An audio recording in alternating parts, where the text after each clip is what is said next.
Hello guys, आज हम explain करने वाले हैं लाइट हाउस के एपिसोड 5 को। अगर आपने पिछले एपिसोड नहीं देखे हैं तो लिंक आपको डिस्क्रिप्शन में मिल जाएगा।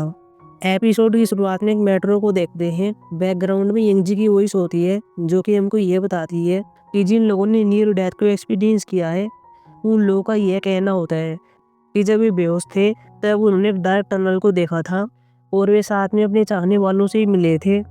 चलिए गाइस, अब हम पास्ट के सीन में चलते हैं और आपको बताते हैं कि पिछले एपिसोड में जितने भी कैरेक्टर दिखाए गए थे उनकी स्टोरी क्या थी, उनके साथ हुआ क्या था कि वे आईसीयू में पहुंच गए थे।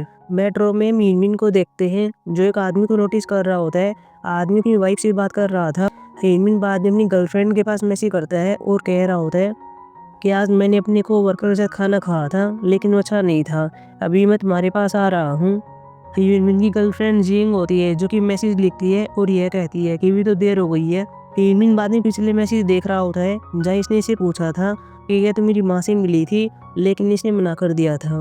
ह्यूमन कह रहा होता है कि मैं भी सबवे पर हूँ, तो मेरा बस स्टेशन पर वेट करना। जिंग यह मैसेज लिखती है कि कल मिलते हैं लेकिन इसको इरेज कर देती है और कहती है कि ठीक है, मैं तुम्हारा वेट करूँगी। ह्यूमन बाद में पास में रखी फूलों को देख रहा होता है और आज जिंग का बर्थडे होता है। यूमिन साथ में रिंग को भी देख रहा होता है। वही हम जिंग को देखते हैं जो अपनी और हीमिन की फोटो देख रही होती है। बाद में अपने सामान को पैक करती है, साथ में लेटर को देखती है, फिर पास्ट के सीन को ऐड करती है जहाँ ये हीमिन की माँ से मिली थी।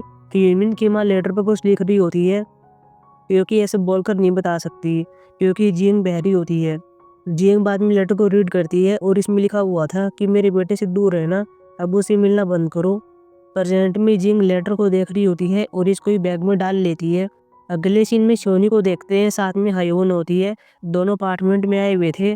यहाँ पर लैंड लेडी होती है जो इनको जगह दिखा रही होती है और यहाँ पर रहने के लिए कहती है। सोनी हायोन के पास आती है और कहती है कि जगह कैसी है, मुझे तो ठीक लगी, क्या तुम यहाँ पर रहोगी, लेकिन इसको जगह पसंद नहीं आती। पास में खड़ी वुमन कहती है कि क्या तुम्हारी माँ है। बाद में हायोन अपनी रेड हिल्स को पहन रही होती है। इन दोनों की सेम हिल्स होती हैं। सोनी बाहर जा रही होती है और इसे रूडली बात करती है और यह कहती है कि तुम मेरे रास्ते के बीच में आ रही हो। अगले इसमें हिंजू को देखते हैं जो अपने स्कूल से बाहर आती है। इसको लेने के लिए इसकी माँ यूही आई हुई थी। यूही अपनी बेटी से यह कहती है कि तुम अम्ब्रेला लेकर क्यों नहीं आई। हिंजू कहती है कि मैं भूल गई थी, वैसे मेरे पिता कहाँ पर है। यूही कहती है कि वो बिजनेस ट्रिप पर गया हुआ है। हिंजू कहती है कि इतनी तेज बारिश हो रही है, वह कैसे जा सकता है, आपने उसको रोका क्यों नहीं, मैं उन्हें मिस कर रही हूँ। यूही कहती है कि मैं उन्हें कैसे रोक सकती हूँ, वे उनका काम है। कहती मेरी याद नहीं आती, मैं तुम्हें लेने के लिए यहाँ रोज आती हूँ और मैं बीमार भी हो गई हूँ। हिंजू भी अपनी माँ को अपना प्यार दिखाती है और यह कहती है कि माँ को ही मिस करती हूँ। हिंजू बाद में अपने नए अपार्टमेंट की बात को करती है। यूही कहती है कि वहाँ पर ऑलमोस्ट सभी काम हो गए हैं, तुम जब भी जाना चाहो वहाँ पर जा सकती हो। अगले सीन में जीवून को देखते हैं, साथ में इसके फ्रेंड्स होते हैं। ये स्कूल से आ रहे थे और साथ में गेम की बात करते हैं कि आज किसने कितने गोल किए थे। अगले सीन में शिवमोहन को देखते हैं जो अपनी बस को देख रहा होता है और अपनी बॉस से बात कर रहा था और बता रहा था कि शायद मुझे लगता है कि ब्रेक काम नहीं कर रही है, लेकिन मैं इसके बारे में श्योर नहीं हूँ, क्या मैं दूसरी बस ले जा सकता हूँ, लेकिन बॉस ने मना कर दिया था। शिवमोहन कह रहा था कि अगर पैसेंजर काफ़ी है शायद मुझे गराज में बस को ले जाना चाहिए। बॉस कह रहा था कि ठीक है, लेकिन उसमें तुम्हारा खर्चा आएगा। शिवमोहन बाद में बस में आ गया था और बस को स्टार्ट करता है और पैसेंजर को अंदर आने के लिए कह रहा होता है। बाद में बस को यहाँ से ले गया था।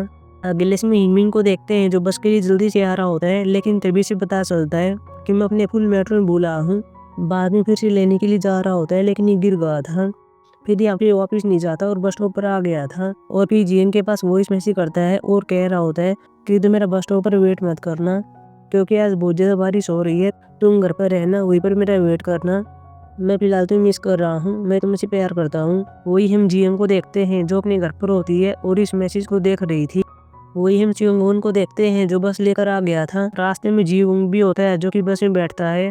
चियोंगोन एक बात को नोटिस करता है और कह रहा होता है कि बस का ब्रेक सही से काम नहीं कर रहा है, मुझे इसे गैराज में ले जाना होगा। बाद में बस पर नॉट इन सर्विस का साइन लगा देता है। अगले सीन में सोने को देखते हैं जो जा रही होती है, लेकिन साथ में हाइवन भी आती है।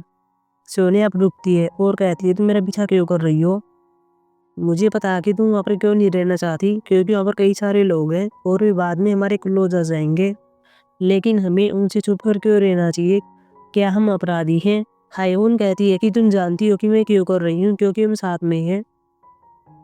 ये दोनों यहाँ पर लवर होती हैं। सियोनी कहती है तो क्या हुआ, क्या दो वुमेन डेट नहीं कर सकती कि यह चीज़ तुम्हारे लिए बहुत ही कठिन होगी, लोग तुम्हारे बारे में बात करेंगे। हायोन कहती है कि हमें लोगों के एक्सक्यूज देने होंगे और वैसे भी मैं ऐसी दिखती हूँ कि मानो मैं तुम्हारी माँ हूँ। सियोनी कहती है कि ऐसी बातें मत करो, मानो तुम मेरी परवाह करती हो। अब मुझे तुम्हारे साथ नहीं रहना है। बाद में जा रही थी लेकिन एकदम से पाँव में से हिल्स निकल जाती है और इसी टाइम सियोन बस को लेकर आ रहा था और इसे बस को रोकना पड़ता है। बाद में सियोनी बस के अंदर आ जाती है। हाईवोन भी हिल्स को उठाती है और अंदर आ जाती है। सियोन बाद में बस लेकर चला गया था लेकिन आगे अब रिंजू होती है, साथ में इसकी माँ होती है जो कि बस को देख लेते हैं और रोकने के लिए कह रहे थे, लेकिन ये बस को नहीं रोकता क्योंकि बस को लेकर गराज में जा रहा था। ये दोनों बस का पीछा कर रहे थे और बस को रोकने के लिए कह रहे थे। सियोन इन दोनों को देख रहा होता है, बाद में बस को रोक लेता है और अभी दोनों भी अंदर आ जाती है। अभी इसी बस में होते हैं। हिंजू अब सियोनी को देखती है और हायोन को देखती है। हायोन सोनी को बोल रही होती है लेकिन ये इसको दूर जाने के लिए कहती है। यून मिन जिंग से चैटिंग कर रहा होता है और कह रहा था कि मैं यहाँ पर आ चुका हूँ। कुछ टाइम के बाद हम यह देखते हैं कि बस के ब्रेक फेल हो गए थे और बस आउट ऑफ कंट्रोल हो जाती है। साथ में हम यहाँ पर यह सीन भी देखते हैं कि यूही ने हिंजू को पकड़ा हुआ था और हायोन ने भी ऐसे ही किया हुआ था। इसने सोनी को पकड़ रखा था। पीछे से एक ट्रक वाला आ रहा होता है, इसका ध्यान फोन में होता है और ये बस को ठोक देता है और बस बाद में पानी में गिर जाती है। इसी दौरान हम पास में जिंग को देखते हैं जो हीमिन से चैटिंग कर रही होती है। बाद में बस में गिरते हुए देखती है। फिर यह हीमिन के पास कॉल करती है लेकिन कोई रिस्पॉन्स नहीं आता। जिंग समझ जाती है कि क्या हुआ है। बाद में इमरजेंसी नंबर पर कॉल करती है लेकिन कुछ भी नहीं बोल पाती। वही हम सभी पैसेंजर को देखते हैं जो पानी में होते हैं। अगले सीन में यहाँ पर एम्बुलेंस आ जाती है और इनको हॉस्पिटल में ले आए थे। अब यहाँ पर इन सभी को CPR दिया जा रहा था। कुछ टाइम के बाद यहाँ पर जिंग भी आ जाती है। अगले सीन में सभी पेशेंट ही गार्डियन आ गए थे। डॉक्टर पहले एक बॉडी को बाहर ले आते हैं और बता रहे थे कि सियोन की डेथ हो चुकी है। इस प्रकार बारी बारी करके सभी पेशेंट को बाहर लाया जा रहा था। हालांकि ऐसा नहीं है कि यहाँ पर सभी की डेथ हो चुकी है। अब इन सभी को ICU में ले जा रहे थे। यहाँ पर ही मिन के पेरेंट्स भी होते हैं। पुलिस वाला इनके पास आ गया था और कह रहा होता है कि मिन का फोन है। हॉस्पिटल के बाद जिंग होती है जो कि मिन के पास कॉल करती है। पेरेंट्स अब इस कॉल को देख रहे होते हैं लेकिन बाद में मिन की मां मैसेज करती है और यह कहती है कि उसकी डेथ हो चुकी है और इसकी वजह तुम हो। डॉक्टर बाद में मिन की बॉडी को बाहर ले आए थे और ये जीवित होता है।